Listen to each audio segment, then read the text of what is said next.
Hello. हाँ भैया, हम अनवर बोला तनी। हाँ बोला। तोहके पता बा आज पायल के बियाह होकता। नहीं!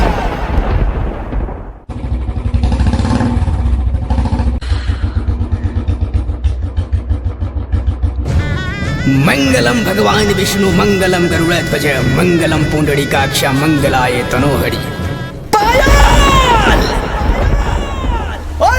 देव, तू यहाँ का करेला ह?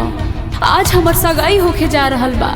हम तोहके भुला गईनी, तू भी हमके भूल जा देव। दीवाने तो हम कल भी थे, आज भी कम नहीं। इश्क करके जो भूल जाए वो आशिक हम नहीं। मेरी जज्बातों से खेले यमराज में भी उतना दम नहीं। फिर भी यदि कोई शक हो तो बेशक मुझे भूल जाओ, मुझे इसका कोई गम नहीं। अरे मार से सारे के हीरो बनता। छोड़ दी, मत मारी इनका के रउआ सब। देव, काहे अपना जान के दुश्मन बनल बाड़ा? हम तोहरा आगे हाथ जोड़तानी, भगवान खातिर यहाँ से चल जा। ठीक बात, चल जाए। बस आखिरी बार हमरा एगो बात के जवाब दे दो। पूछा तोहके का पूछे के बा?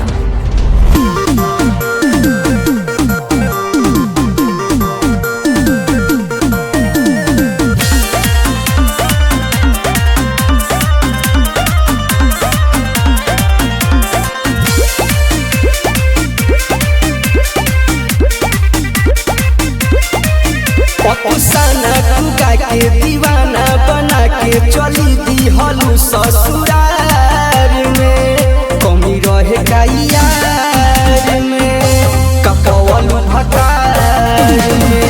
कमी रहे का यार में, कपवलू भतार में। ऐसे मत कह देव, हमहू तोहसे प्यार करेंगे लेकिन मजबूर बानी।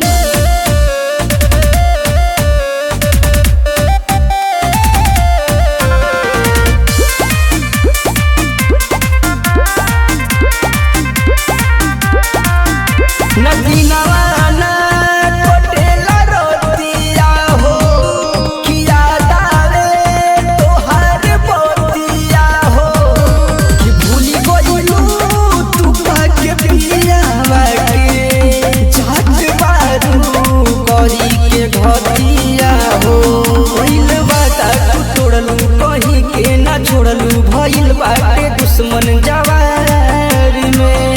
कमी रहे का यार में, कपवलू भतार में।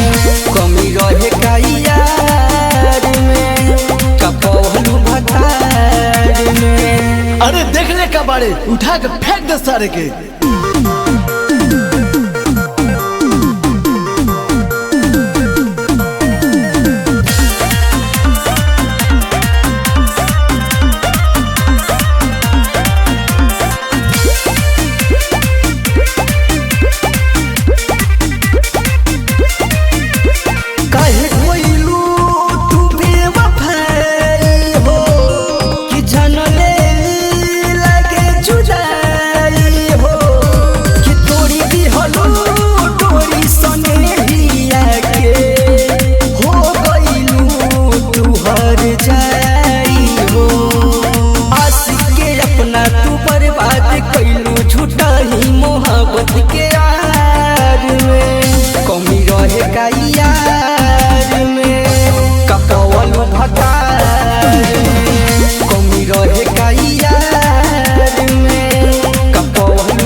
कमी रहे का यार में, कपवलू भतार में। कि कमी रहे का यार में, कपवलू भतार में। देव, देवी तो के का हो गइल देव?